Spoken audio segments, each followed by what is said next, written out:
Hi, this is Senior Moment with Millie, and this is KUAW Knowledge, Understanding, and Wisdom, the community global radio station. So today I am, if you want to call in and leave us a message.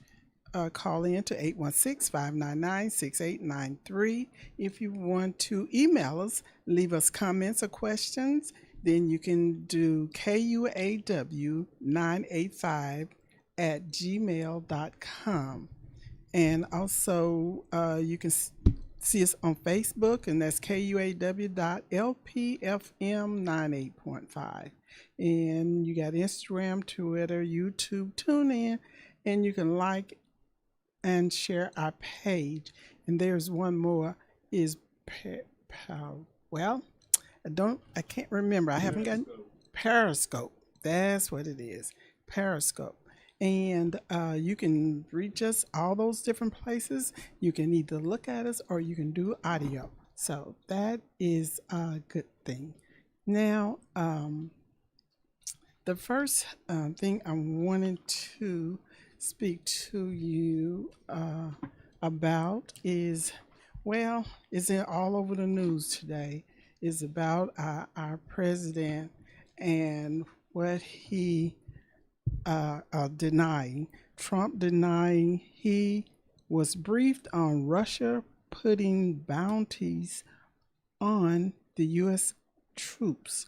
So that is to be researched and let us know what all the ins and out about it. They talking about it, but they speculating right now about all these different things. So you thought your president couldn't stoop any lower? Well, we'll see. And now the next thing is what was it? Oh, the shooting that's going on in the community is really heartbreaking. The news announced about the 4-year-old that got shot and killed the Monday, I think it was. But they are looking for a person, so hopefully they do get him behind bars. Now, 18th and Vine, the community say Kansas City police don't patrol enough.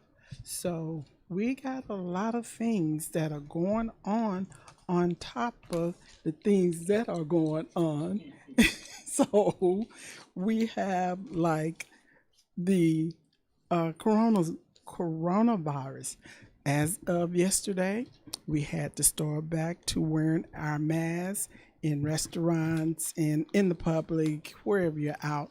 I never did stop, so it's not bothering me because I'm just going to continue until they tell me that it's gone, the coronavirus is gone, or they done did something and you don't have to worry about it. But hey, I'm going to get enough masks. I'm buying masks that you can wash, and I'm stop buying the disposable ones and start buying the one, then I can wash them and I know it's clean because I'm going to wash them with disinfect, whatever I need to do.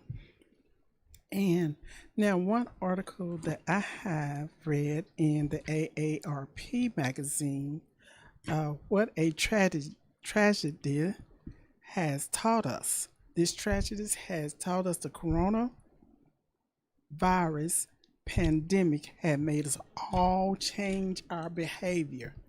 I don't know if you have noticed, but yeah, a few things has changed us, and I believe it has also changed the ways we think and give us a greater appreciation for our fellow Americans who are so much to keep us have, they have really did a good job of trying to keep us healthy.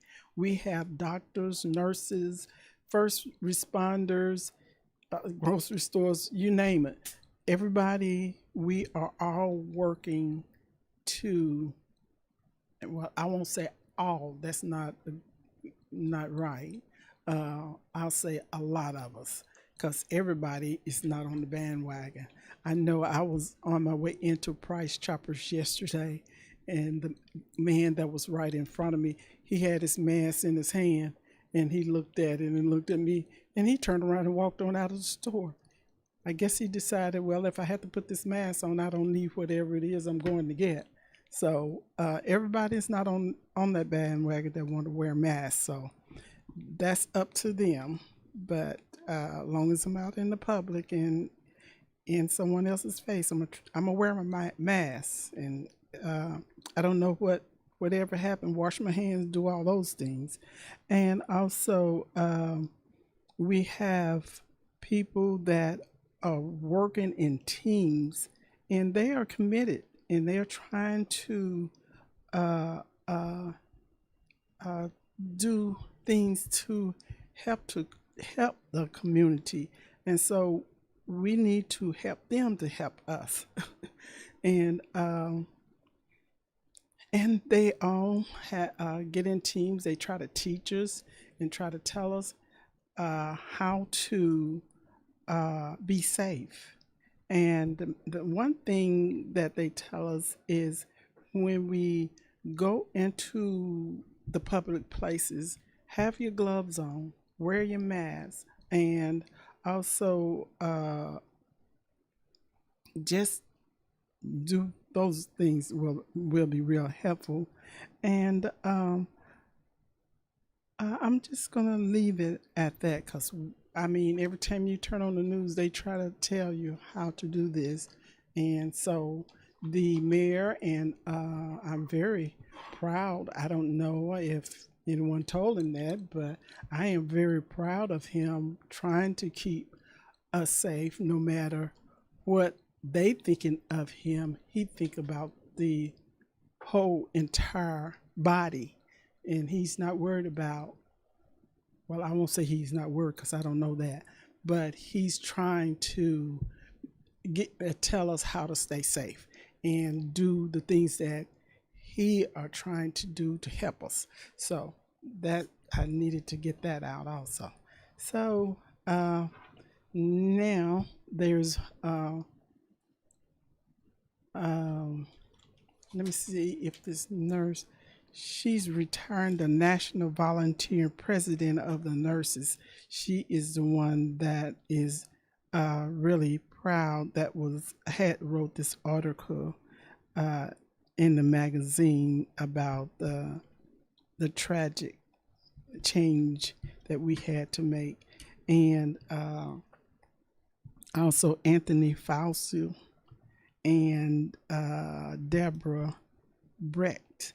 They both was on the news yesterday, and they was talking about the coronavirus and also our Vice President Pence. They are really just not coming back with information since the coronavirus has spiked in a lot of the southern states. It's really getting out of hand. And so if we don't do what we're supposed to do in these other states that it have not spiked yet, so we gonna need to do what we're supposed to do so we won't have that spike. And that's kind of scary because then you'll sure enough have to stay at home again. So at least they haven't said stay, but they are saying stay at home if you don't have to go out. Anyway, that is the coronavirus information. So the one thing that I want to do the rest of my segment is about policing. Policing is a hard job. I have to say that. And policing is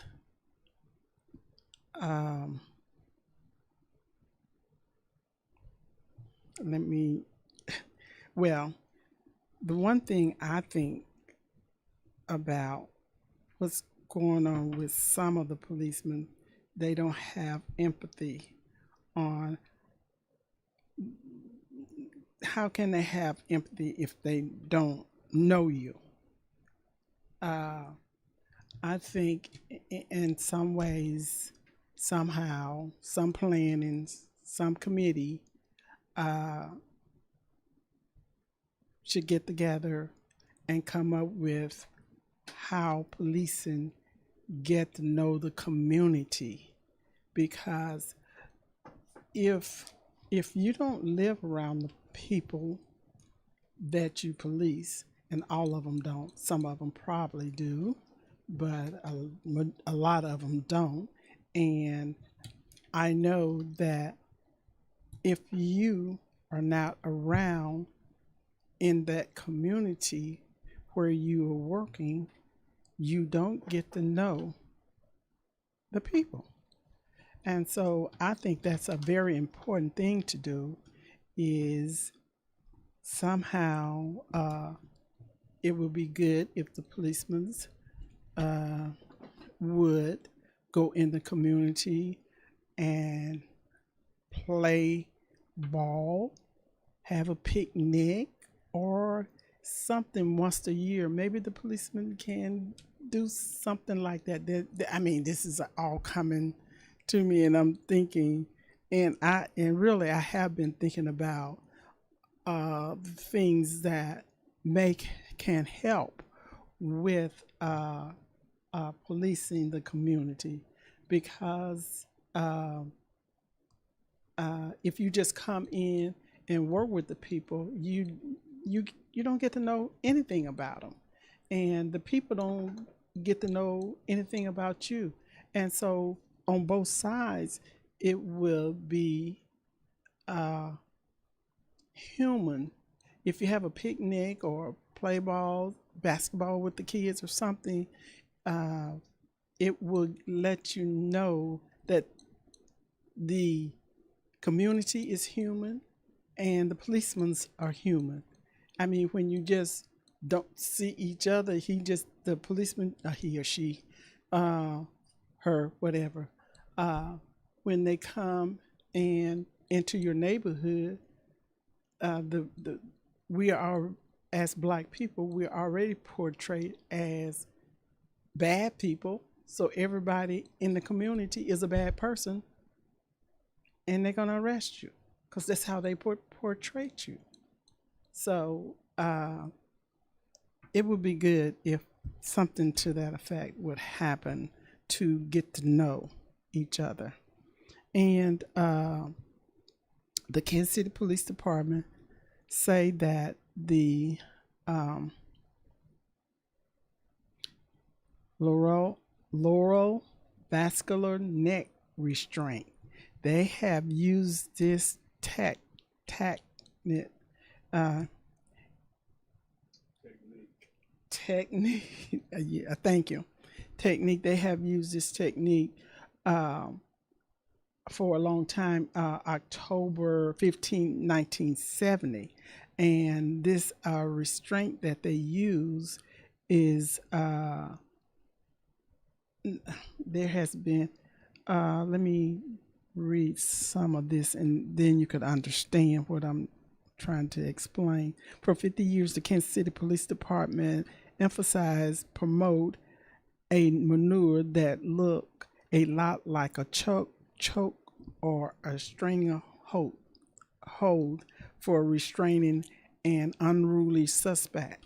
The department say that move, the lateral vascular neck restraint invented in Kansas City, is safer than a chokehold and reduce chances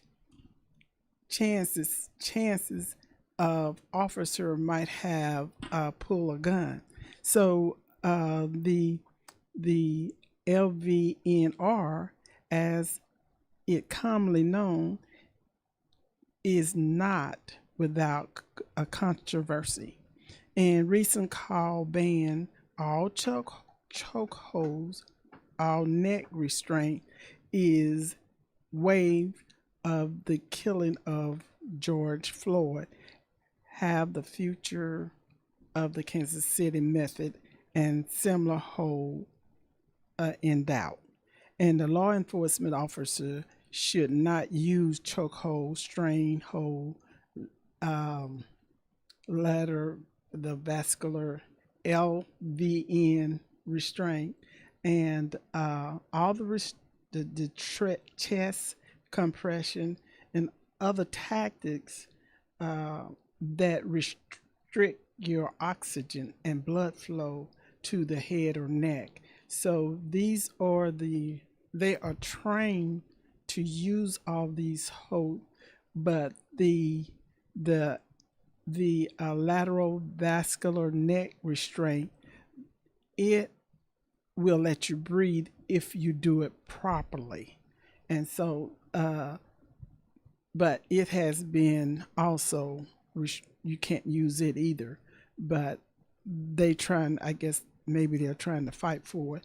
But like everything else, even if they kept that, will everybody use it properly? So that would be a thing, for them to really look at. And they would like for to keep that one if they could, but don't know. And yesterday I got a survey, and I don't usually do surveys, but I did one yesterday, and that was one of the things that the question was asked. Said it was going to be on the ballot for August or November, but I think it was going to be August. That would you vote for to reform the police? And I couldn't answer that yesterday. I couldn't say yes and I couldn't say no. So I just said I don't know now, because I really had not thought about being, if it's on the ballot, then I got to vote for it. So then I need to think about this a little bit more and see what I think about this, and I'm getting ready to vote for it. I didn't know that was going to be on the ballot, but I did find that out yesterday. And if it's going to be on the ballot, I need to know what I'm voting for and how I feel about it. And so now it at least will give me a little bit more time to think about what I might do, because it just like Vine Street, they are saying that it's not getting police enough. How adequate the police going to patrol any neighborhood if they're unhappy? They might have to get another job. But these are things that is going on that really up their position that you um, doing every day. And the one thing that they do say is the police is protecting you. I You can't always say that if he's or she or they are not policing the black people the same as they're policing everybody else, or the black and brown people. So this is a serious thing that I didn't think about. I was going to have to vote on something. The laws, the committees, the um, representatives, the Congress, senators, and all of them, the judges, they have a lot to do and serious thinking when they are doing these lawful things. You have to do this every day if this is your job. You got to think about this really serious. And I'm sure when you ran for the office, you knew what you was getting into, and or didn't. So how long do you stay in a job like that? I mean, 30 years, 50 years. Not 50, probably not 50, not in police because you probably couldn't, they have to put you at a desk. But it's a lot of things to think about. And the one other thing that I was hearing on television, in the news, that they they bad people have been put in the police department on purpose, and that is one of the things that can mess up a police department. If you just have that one, two, three bad apples, and then in every precinct, then that's really bad. So it just depends. It just depends because we know all policemen are not bad. We know that. That's just common sense. But we do have some bad apples though, and that's what corrupts the. It can corrupt the department. So we have to vote on it. So I don't know. I got to do some reading and researching because I really, and maybe I need to maybe interview some policemen. That might be something to get started with because I don't really know any. So, but I'm pretty sure that I could find a few people to interview. All right, now I